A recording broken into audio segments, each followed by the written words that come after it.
Hello, Michelle. Hi. Hi, I'm so sorry I'm late. No.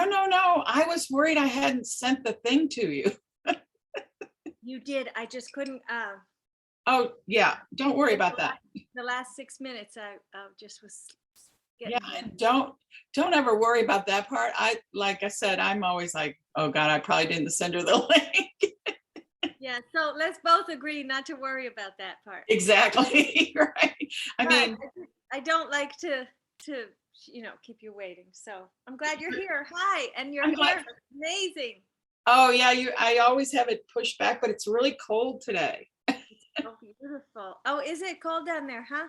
Yes, it's freezing for Louisville, 29. Oh my gosh, that's freezing. I know, it's nothing. I grew up in St. Louis, it's nothing. That is freezing. I mean, But well, now I'm cold. 29 degrees is very cold. And Yeah, that's true. Yeah. Not for you guys though, right? In New York. it's still cold. Everybody here still complains when it's 29 degrees, even if it goes down to 2. Okay. When it's down to 2, they just complain more. That works. That works. So how are you? I am all right. I am, All right. thought about you a lot this week and our conversations and how life, like the things happen in my life that I think, oh, like that can flow in the direction of the conversation with Michelle. Oh my gosh. I have the same experience. Do you? Yeah, it's funny. We've talked together about Grace Lee Boggs and her directive to have conversations. I don't know. Maybe we have, Maybe we but haven't.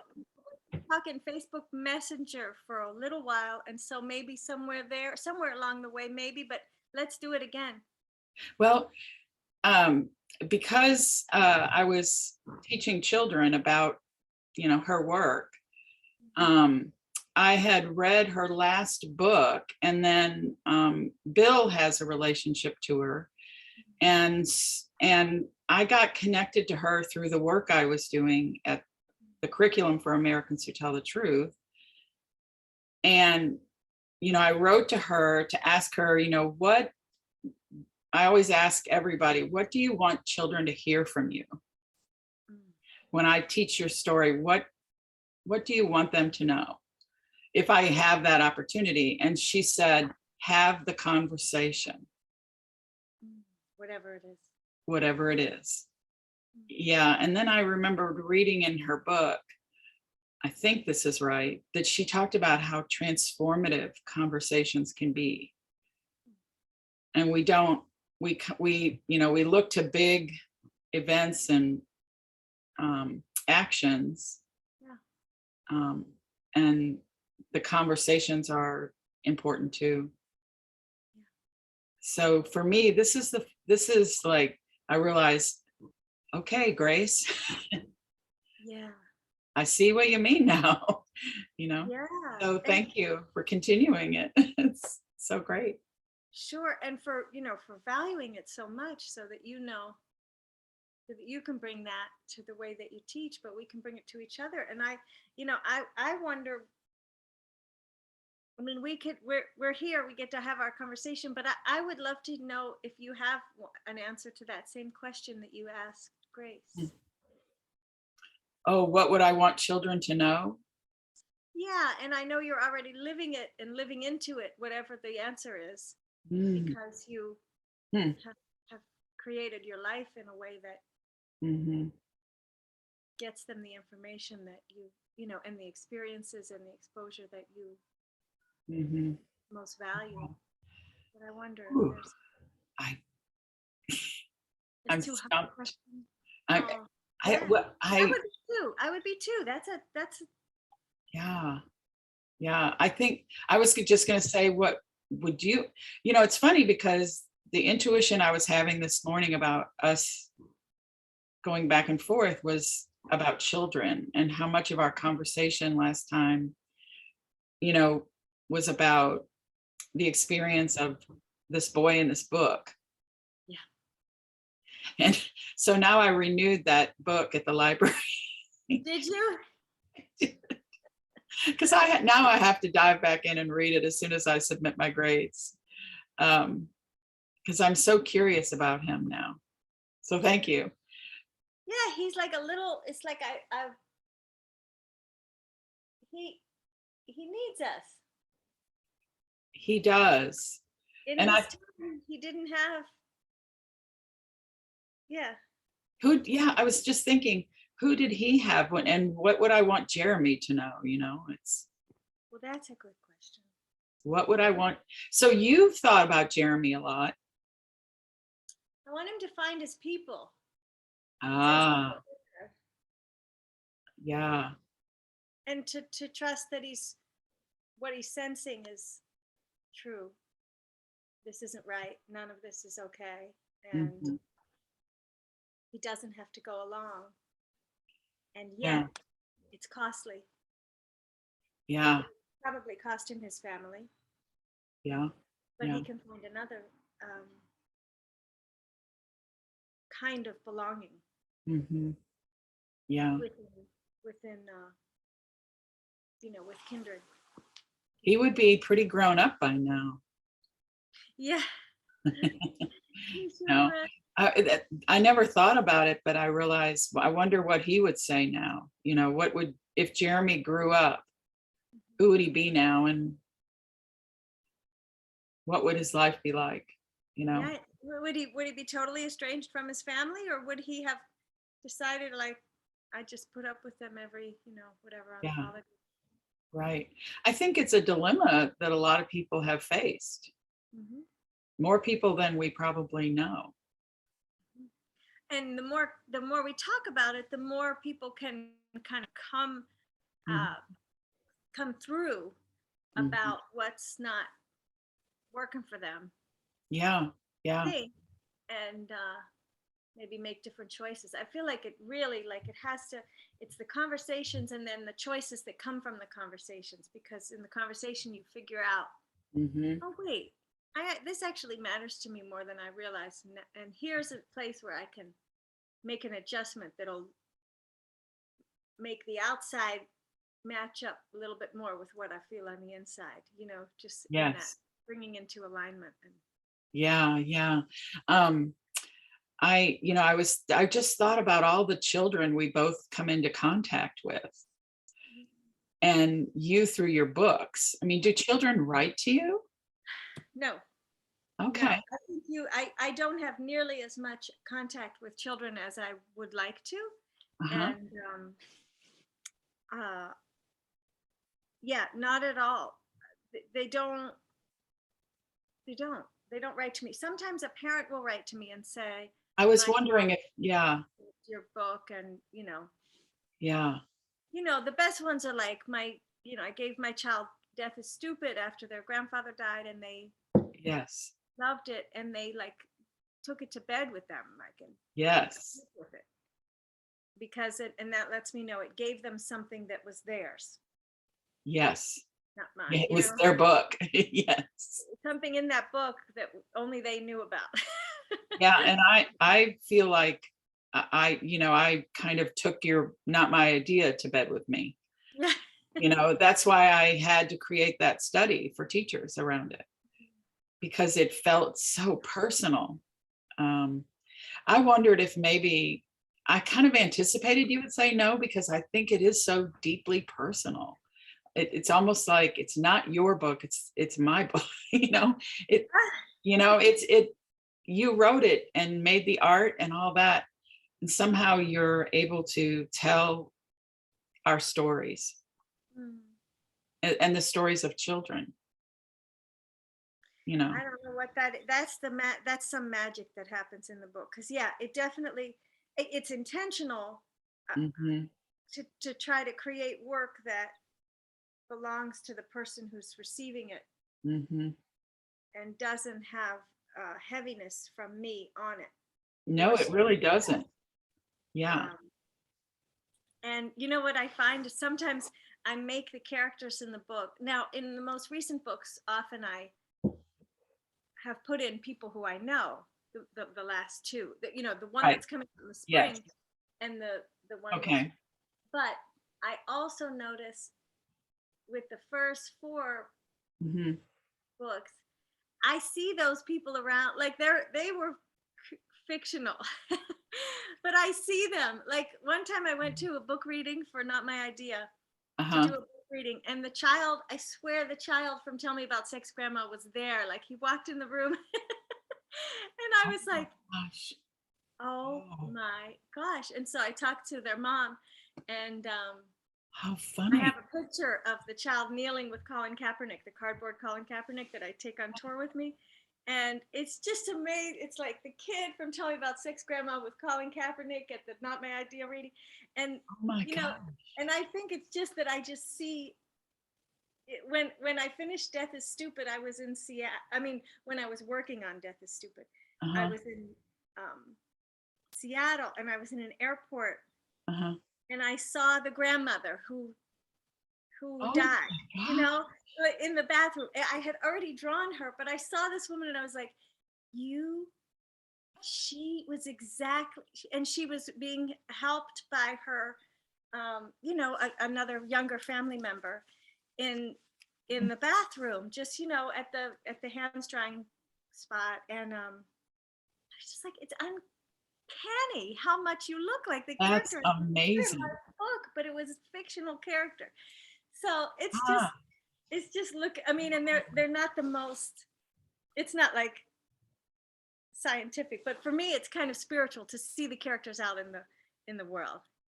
oh my gosh, that is phenomenal. I It's and fun. yeah, and I feel that that resonates as very, very much in line with what I'm saying to you. I can't articulate it yet, but that's kind of what I mean. It's So yeah. yeah, yeah. And have I told you the story about the little boy who was walking down the hallway and saw the Fannie Lou Hamer portrait? No, tell me. So I think this is maybe similar. You know, I had some of the Americans Who Tell the Truth actual portraits with me that I was taking into classrooms and, talking with kids about. Uh-huh. And the one of Fannie Lou Hamer, um, I had left sitting out in the hallway, and because I wasn't prepared to bring her into the room yet. Mm. And I already had Sojourner Truth in there. I felt like, yeah, I'll do this one. I think Sojourner Truth is just going to be in here by herself for now. Uh-huh. I had a child weeping in front of Sojourner Truth's portrait. So and my work with these portraits, when the children see them, they often do have that strong visceral response. And so I left Fannie Lou Hamer in the hallway and I came out to interact, exchange the portraits. I don't know. I came out in the hallway for some reason. And there was a little fella out there walking down the hall. He was a preschooler, so maybe 4 or 5 at the most. And he Mhm. stopped and he was just standing there looking at her. And the portraits are big enough that he's about the same size. So he's almost looking at her in the eyes, And I said, "Hi there," and I said, "Are you looking at the portrait?" And he looked up at me and he said, "That's my grandma." Oh. And I said, "Oh, okay. She's definitely your elder. Absolutely right." I just left it alone. Mhm. And he said, "Yep, that's my grandma." And then he just kept walking down the hall. And I was like, And like the there idea it is. that that was, They're everywhere. These people that was are everywhere. Right? it's Like, believable to him too. It's yeah, totally believable that there would be a portrait of his grandmother outside of a right. classroom at his school. Why Yeah. not? And the portrait it does not look like your stereotypical grandmother in any way, shape, or form, you know. She's Um, but grandma. he could feel like I felt I felt he was feeling what you are, Oh, this universality of someone's presence, yeah. so that when you see their physical presence, it's not a surprise. Maybe that's it. You know, it's you recognize. Yeah. Yeah. Yeah. So anyway, it just, that story popped into my head as you spoke about your experience. Well, and I don't want to keep turning things around on you, but I'm so curious. So, how many years did you taught in a Montessori? Wait, was it Montessori? Waldorf. Waldorf. Yeah. That was You part of my teaching life. Yeah. okay? Part of your teaching life was in a Waldorf Hmm. school in St. Louis, No, in Louisville. Louisville. Yeah. Look at me getting everything wrong. Well, I grew up in St. Louis. Oh, okay. Yeah. Okay. So you're not, yeah, you got me. There was a Lewis in there. Yes. Well, and you got me. It's St. Louis or Louisville, basically. I Okay. mean, the only other place I lived was in the rainforest in Colombia, but that was a long time ago. But yeah, so that little boy was in a public school setting. Oh, okay. So you've also taught in a different in that setting too. Okay. Yes, yes, yeah. And that's where I did a lot of work on research into why books like yours should have priority in a classroom. You know, I didn't know you at the time when I did the research. I used another book, but the research showed that, you know, what we all know, What the children? that those books, the Mission. books that are honest and reflect a life experience that's real, and retrievable, Mm.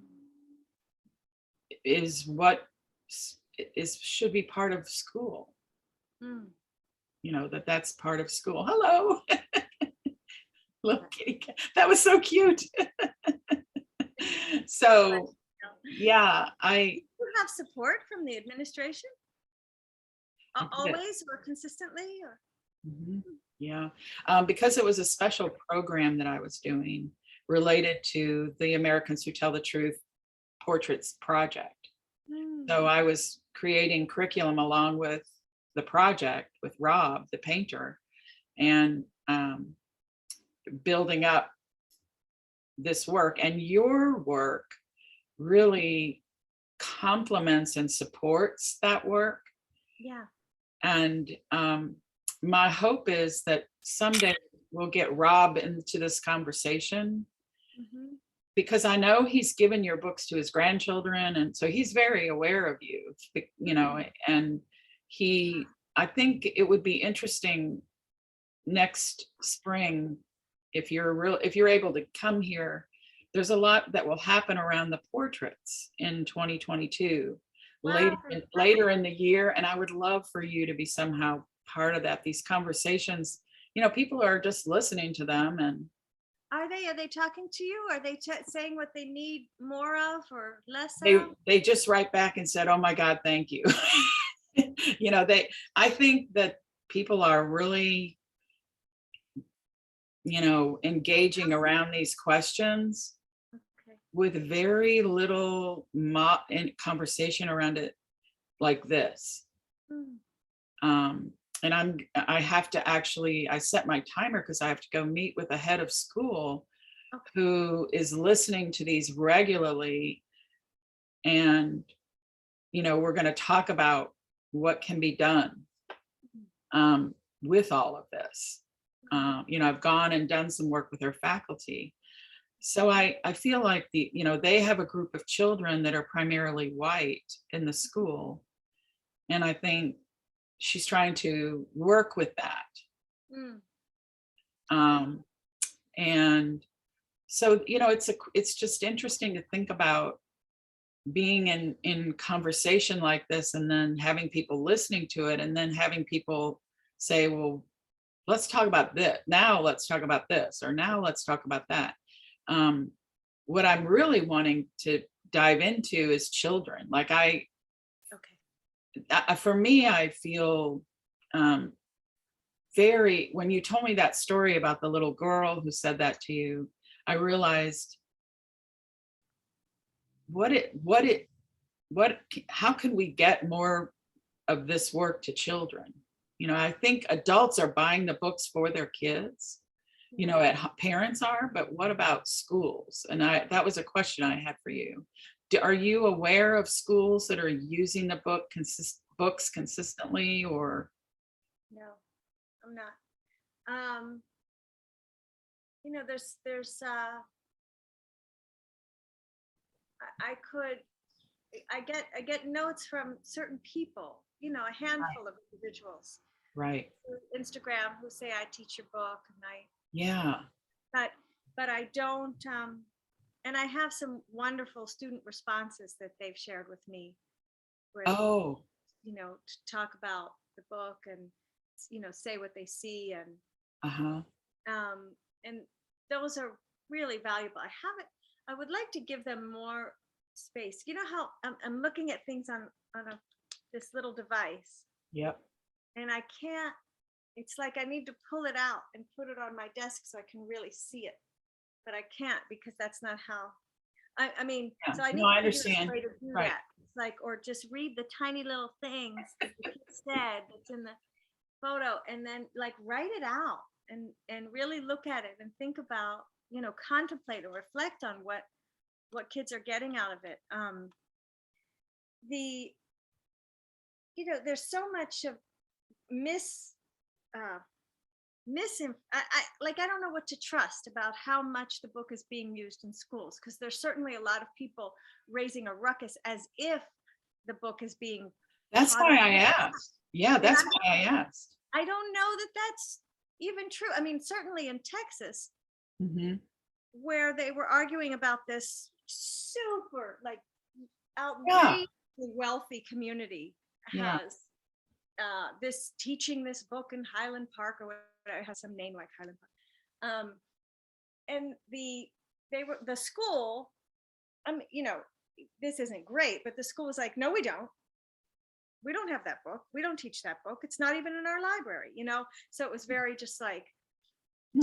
disassociating from the work. But the debate continued anyway, Hmm. even though the book wasn't actually being taught. So I don't know how much of it is that Ah. distortion created by that whiteness mindset that's like, we're the ones being victimized.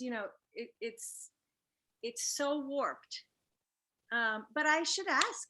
I mean, I should, to the extent that I can get answers from people through social media platforms, who is teaching this? Will you tell me? Can I get Yeah. a sense of it, any kind of real sense of what's actually happening? Huh. My books in general, it's one of the things I was thinking about this week is how strange it is. I went to Warzala, I saw. Yeah. Yeah. and I That was saw so all great. these books being printed, Yeah, that's beautiful. and none of the other books. I mean, all the books they're so beautiful. The watercolor, the children's books, Yeah. watercolor Yeah. images and drawings, and I'm like, God, my drawings are so weird. Like, how did I get through? My stuff is so bizarre. Like, I don't think of it that way. I know But I understand the feeling. I know. just looking I at think, it to the I other think everybody that's listening to this will go, oh, okay, so she's human. I look at the other stuff and I'm like, I don't even know how they did that. And it's beautiful. And they're using like, the light, the way the light shines on the film. Oh, You can see it in the yeah. painting. And I'm like, right, I don't know how to do that. I still draw like the same way I did when I was 12, but I'm better, but it's still the same. So anyway, so I'm looking at that, but I'm also getting this tour from this lovely person. And the tour was like being inside of, well, two things. Mhm. One, it was like those Mr. Rogers tours of the factories, like how they make crayons and how they make construction paper. I mean, I was just like, see, Oh, he said, what kind of tour do you want? What level of depth do you want? I said, you remember Mr. Rogers? And he said, yeah. I said, remember when he would take us and show us how they make bread and put it in the bags and put the twisty on? He said, yeah. I said, that's what I want. And so he took us through, and we weren't allowed to take pictures or videos. I was just like, oh my, I was just absorbed. I was like, I have to be able to Oh, describe this to people later. But so also, so there's Mr. Rogers, and then there's Richard Scarry. You know Richard Scarry books? sure, sure. You know how they would show like how to build Yeah. a road or how to build a house, and they show all the All pipes the and tiny little things. Yeah. all the tiny little everything behind the wall. Yeah. And so and there was all these little vehicles beeping around, Right. you know, one person driven vehicles, and all these machines and the greasy gears, and then the really high tech gorgeous stuff that, you know, but it's still, there's still a person there squeezing ink into the, you know, even for the, so, and I'm not allowed to get close, I'm not allowed to take, and there's these like roller coaster things that Wow. carry the book and then drop it into its cover, like it's the interior, and it drops into the cover, and then Oh, it goes through a thing, and then the cover flips over, and then this thing happens to make that spine with the little indent. It's just beautiful. So, and the little beeping cars and stuff, I said to myself, like, these little cars driving around, I expect to see like a little cat or dog at the wheel, you know, just like I'm in a Richard Scarry's. It's like, and that's Mr. Rabbit, and Mr. Fix It is underneath that machine trying to get it right. oh, So how wonderful. it was so thrilling. But you know, this lovely man, he says, "So what's your book about?" Oh, And I'm like,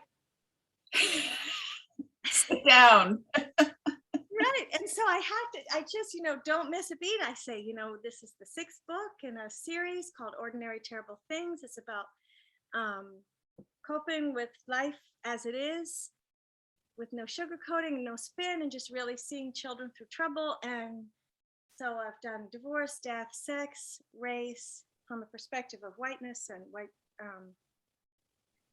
being conditioned into whiteness. And I did one about LGBTQ, like just a celebration of Mhm. identities and intersecting identities. I said, and then this one is about sexual abuse in childhood. Mm. And he just smiled and like kept going on the tour. But I had this feeling of like, whew, I need to exhale. Yeah. That those are, and notice, to get back to where we were and what made me think of this. I come into schools feeling like I'm bringing something back. Oh, I do remember you saying this once before, actually. And I have been told that too. I mean, Yeah. it's some of it is internal and it's fear, and some of it Uh-huh. is external, and it's people saying to me specifically, you can read that one and that one, but not that one, Mm, because we really? don't have the parents' consent. Yep, the sex book in particular. And you know, the sex book doesn't deal at all No. the mechanics of sex. No Right. anatomy lesson, no Right. nothing Yeah. explicit at all. Huh. It doesn't use a lot of those words that Yeah. that may need explaining. Yeah. I guess the most graphic it gets is where the child says, "I have a sex thing I do in private." Yeah. Is Yeah. that okay? Yeah.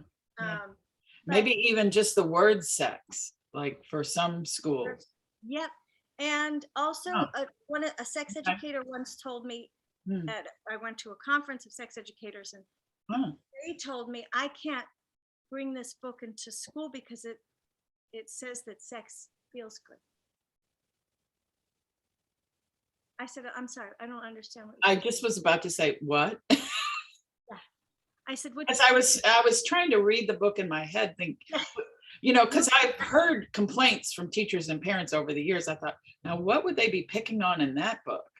Yeah, the grandma defines sex as moving Yeah. so it feels good I by feel yourself. good. Yeah. I could see that. I could see where that would bring, for some spaces, a real problem. But see how strange that is, you Yes. know? Yes.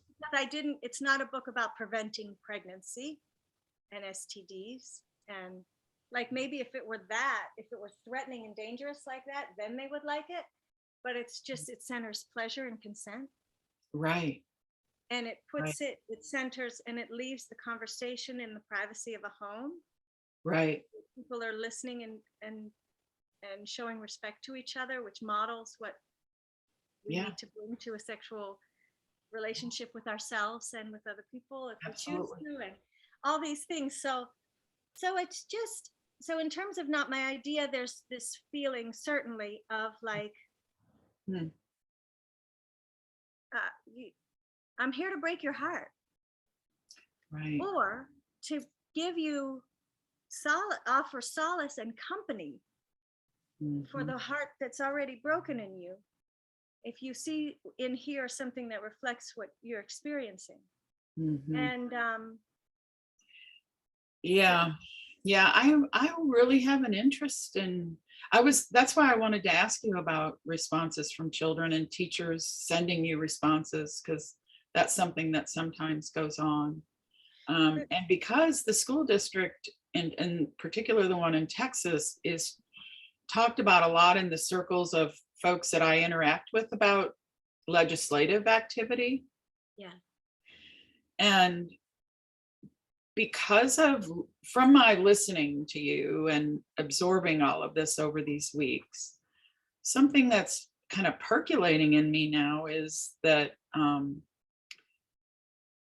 a question of, is there something like the study I have the teachers do to help themselves grapple with a lot of the things, because my trainings are children's books for grown-ups, they're how because for me, mm, you know, I just find that it's easiest for me to train, so to speak, train teachers mhm, by having them read a really solid children's book, that really embodies the conversation that I hope they'll have with their students. mm, Even if they never read the book to the children, if they somehow come out of that with the ability to have conversations like that, mhm, that feels as important to me, mm, you know, from a teaching standpoint.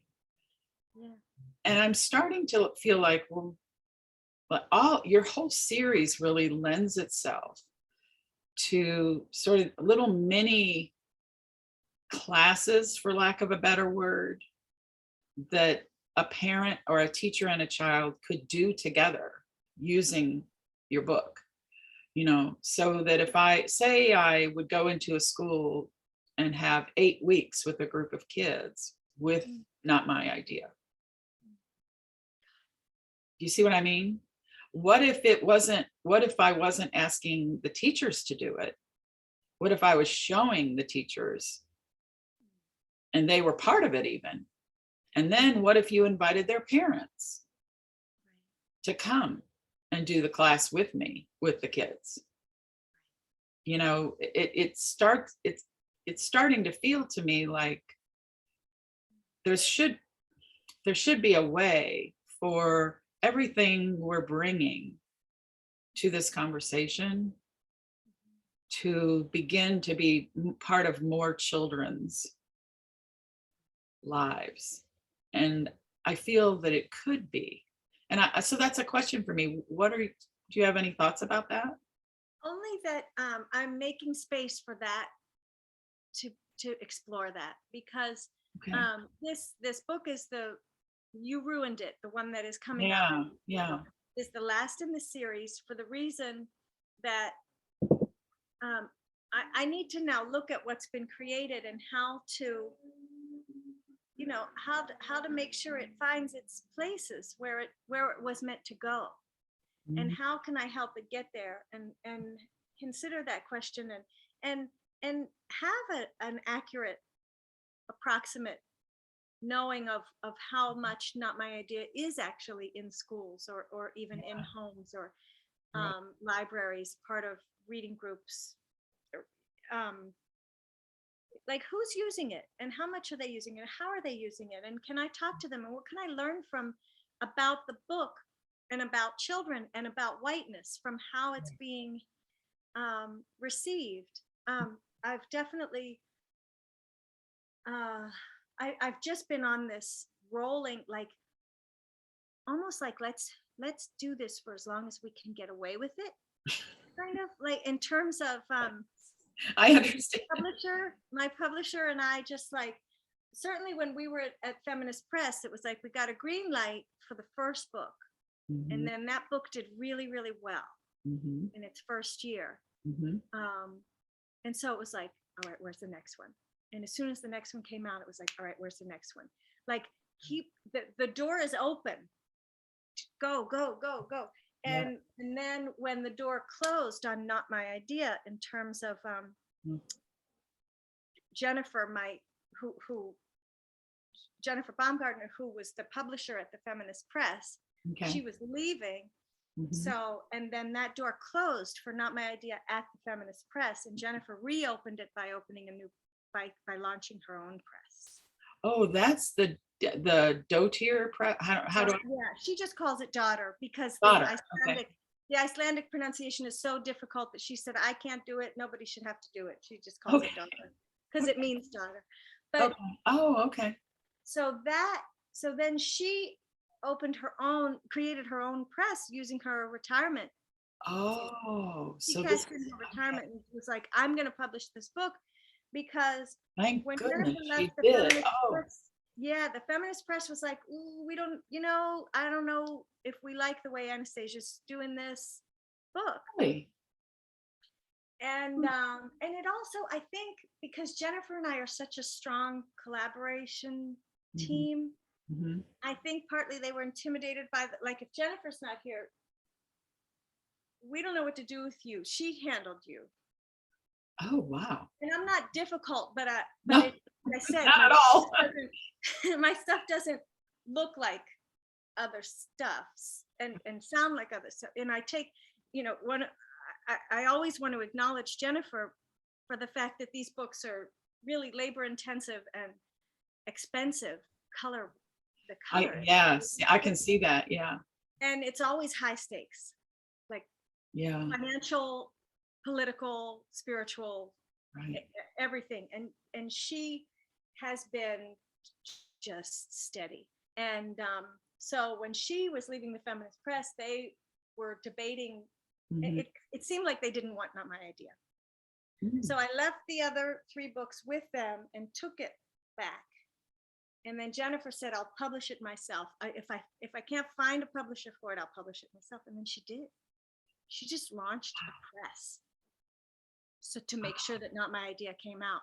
That book was, and I was going to continue to make, I was like, I'm making the book. I'm already making it. If the Feminist Press doesn't want it, I'm still going to make it. Right. And she said, well, and I'm going to find a publisher or be the publisher. And so she just did that. And it was her first title and it did really well. And she invested, everything in making sure I was on tour and going to cities and making friends and talking to people. And we shared those costs, but she had the bulk of them, but I shared them in terms of, No, I understand. Yeah. Right. But, and it's gone really well, but I forget what my point was. Well, my understanding of where you were headed was that you've been on this journey of, first this happened and then she opened the door and you got away with more and more and more, so to speak, getting away. Right. And then, so here you are now, and here I come knocking on the door saying, oh, by the way, there's this door over here too, where you can get away with even more. Well, and that's it. Yeah. How can we get away with more? It's true. And I need to let people know that I need it, that I'm looking for avenues to the children because they're hard to get to because the adults are Yep. at the The door. guardrails. Yeah. Oops. I'm sorry.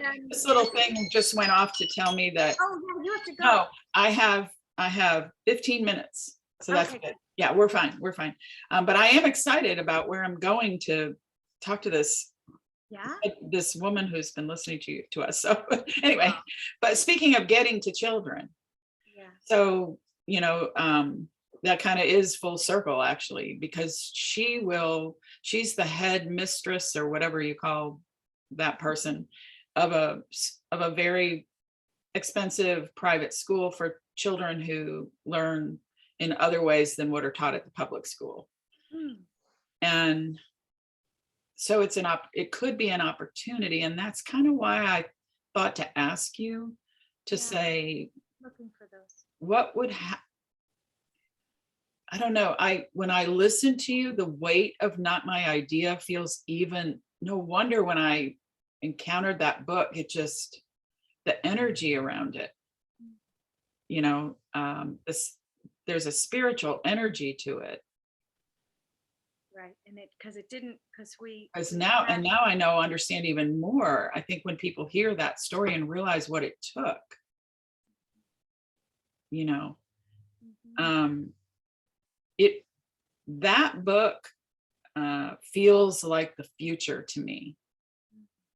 It feels like something that will become part of all children's lives, Mm, it, as we build, as we make our way to that, mm. if that makes sense. I'd love it. I You know, mean, I and would love it to be one of the uh, uh, a, a, a stream of, or a flood of books that really delve into mhm, reshaping and evolving yeah, our culture and our right. cultural connections and where Mhm. we come together and what, you know, how to not blast apart.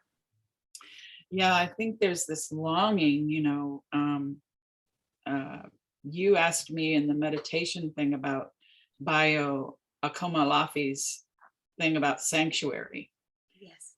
And he just wrote another long piece about sanctuary, Mm. and that the start of sanctuary is meeting in the same place where the wound is. Mm. Yeah. And I've been thinking a lot about, I guess maybe because of my age, about the future. What will it be like when I'm not in this body Mm. anymore? What will happen? What will it be like for my grandsons? What will it be like for your son's grandsons? What will it be, your son who went through what he experienced? Yeah. Um, and I guess I feel with now these books that came since Not My Idea, Mm-hmm. those are also, they're in that same feeling I have around the energy of children longing for those stories. um, there is just isn't enough out there. I At least, I can't find it if it's there. Just a specific, how are we talking to white children in schools every day about this phenomenon called whiteness? Mm-hmm. And I just don't know that there's anything organized around it. There's a lot of talk about anti-blackness and anti-racism and Black Lives Matter, and of course all of that is the driver. But And turning that lens around to see mhm, ourselves in Jeremy right. and see ourselves in the white people in the Toni Morrison novel. Mhm, You right. know, it's very Yeah. painful to read. I read James Baldwin in order to Yes. learn how who I am. Right. I'm reading the way he talks, with the way the white woman character behaves, and I'm like, okay, this white character and that white character, because I can't rely on, um, you know, certainly I can't always rely on white authors to see us. Well, I can't at all, but I can trust that when Right. Right. Baldwin was talking about white people and how what the white person said and did, and I'm like, all right, I needed to Mhm, read that, and I need to read Color Purple mhm, and focus in on the white people, right. Exactly. so I don't miss who I am and who I'm embodying and what I've inherited and what I bring into the room in terms of baggage and projections that are naturally going to be there and earned mistrust. Yes, earned mistrust. I love that. Yeah. And so I think, well, what are we doing with children around about that? Mhm, How are we educating children as they grow up mhm. to look at the white characters' behaviors in these books they're reading? You know, I researched after our conversation a lot of teacher lesson plans and Mhm. that kind of thing that are associated with that book, Mm, Roll of Thunder, Hear My Cry, in mhm. case somebody's listening to us talk for the first time. That's it. And yeah, so I thought, well, let me just see what teachers have been doing with this book, Yeah. and honestly, I couldn't find anything that asked the question you did. I couldn't either. And I didn't read that book in school, but my No. partner did and Jenny did. So I Okay. asked them, okay, when you Okay. read Roll of Thunder, Hear My Cry in school, fourth grade, fifth grade, seventh grade, whatever it was, Right. who did you identify with Uh-huh. in the story? And they were like, Cassie, Mm. the hero. Oh, And I was like, but that's not who you are in the story. right. Do you remember Jeremy? And they're like, nope. So it's so fascinating. Yeah. And until you Even the asked me the fears. question, I didn't. I realized I assigned that book and I had my students look at it, but I Mm, didn't teach it. okay. Hmm. And so But just reading it and I did not think about, oh, I need these are, white students. I need to make sure they, are looking at what is a or in the color purple, what are the white people doing? the white people do. Yeah. Yeah, and I hadn't. I miss. I had to go back to those books. Hmm. I went back to Beloved and read it and looked for the white people. Was like, holy Oh, hell, yeah. and I didn't read James Baldwin until I was a grown up. In the last 10 years. Hmm. That's not true. I read a short story in college that made a huge impact on me. But again, it just I'm sure I tuned into Jeremy because my white son was saying I can't read this book. I'm too upset. Uh-huh. So Gotcha. then I read the book and looked for the white child for Hmm. him Hmm. and for me and just was like, oh no, right. It's upsetting. This is an impossible situation. Yeah. So Yeah. what's possible? Was Can he Jeremy love connected? himself? You know? So was without, and please just say I'll pass, because it is, I'm just curious, did he ever tell you what was upsetting to him? It was the terrorism against the Logan family. Okay. Right. It was the So, fact that they were being terrorized and threatened all the time, okay. and just the basic inhumanity, the fears that they lived with. So definitely what we would hope he was Right. disturbed by. Yeah. Empathy. Yeah, he was having empathy with the harm. Right. The And harm and to yet, if I think that happens and I think people who are listening to this conversation will say, yeah, it's upsetting to me too. It's upset, my kids are upset by that. However, I don't think I could, of course I could be mistaken. Maybe people just don't speak about it, which is also unfortunate. And maybe we can change that. That how are we using these conversations for us to raise awareness around the white characters in these books that we want our kids to read and find disturbing. And we want our kids to listen to, you know, the Black community tell us how it is. And we want the Black community to be believed about how it is. So what does that mean then? If we believe people, right. is the next step that we start to look at, well, what were the white people doing? And what does that mean we should be doing instead?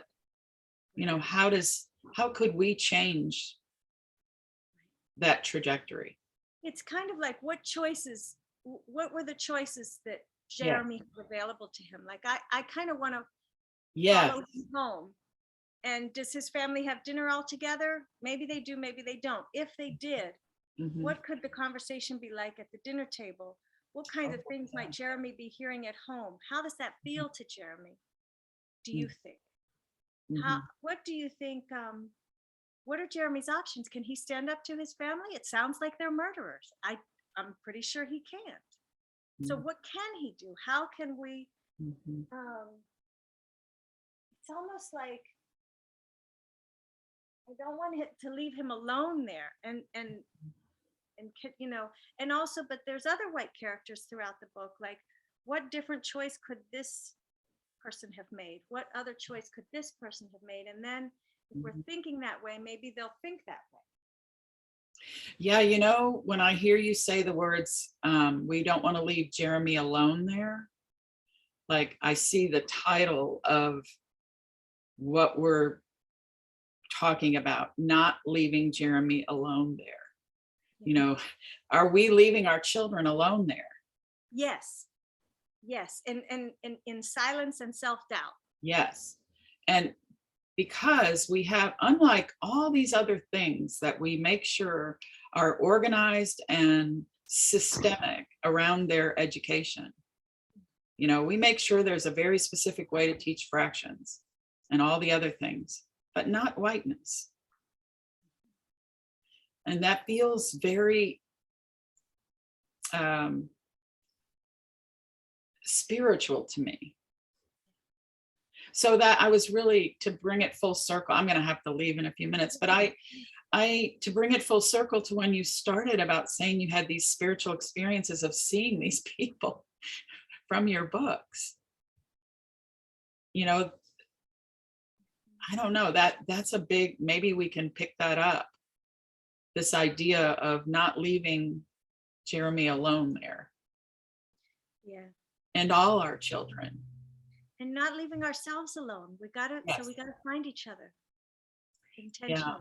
And say the words that will let somebody know where you're at. Right. So that you can. Yeah. I would offer this example. My friends and colleagues that are from the country of Rwanda, the relationship I've had to them in understanding how the country is evolving and building after the many different periods of genocide. And in the more recent one is the famous one in 1994, but there were many before that. And my understanding is that the Rwandan schools are actually making a conscious effort and have curriculum and work being done in the schools to address this history that is basically the story of colonizers. The genocide is the story of colonizers, not the, Hutu and Tutsi people as it's portrayed, and so we don't have the equivalent of that here because we still haven't really acknowledged the periods of genocide. So, but that's not stopping me. It's not stopping you. And we're not alone. And we're not alone. Anyway. Yeah, and one last thing, an image to leave you with, because it's so motivating for me. When I have brought this book to classrooms, I had the opportunity to bring it to where there were adults and children together. It was parents from the school, but not the parents of the children in the room. Okay. So there was this mixed, wonderful group. And when the book was read, and the way that the people, Anyawu Ua is in her capacity at the head of an organization called the Human Root, created the space and was holding the space with her team, and brought me in as a guest to read the book and talk about the book. The children listened to that book, and then they were like, they were 2 inches taller, every single one of them in their seat.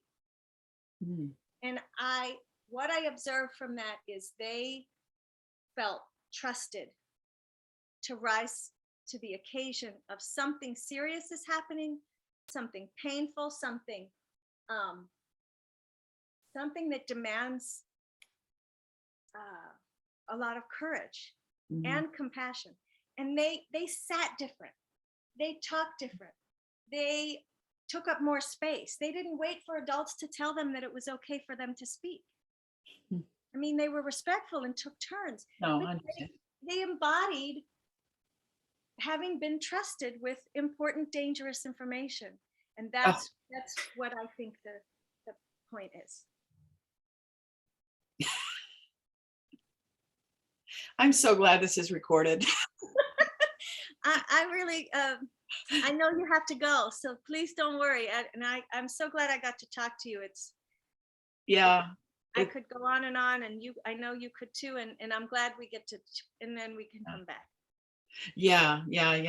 I'm going to be with, it's just big. What you just described, that event, Yeah. like that's the event I see that I feel like our children, they need, that needs About to be this and about this. climate and Yes. Yeah. the economy, 'Cause everything. it's all part of the same story. And they're anxious for a reason. The Yes. ones who are experiencing anxiety and self-doubt Right. and shame and confusion, so, and Yeah. dissociation, so Yes. this is going to help with that. I mean, this Yes. Yes. not help, this speaks into that, the reality of what they're experiencing, each in their own way. But so we will continue, and thank you. Oh, thank you too. Love to see All you right. again. I will be in touch. Okay, do. Bye Yeah. to everyone. Okay. Would you be open if when I speak to this director, if you do come to Louisville, how would you feel about being in classrooms? I would love it. You would I love it. would love it. I Okay. want it so much everywhere. Oh, Yeah. okay. Okay. All right. Oh, bye. Well, Bye.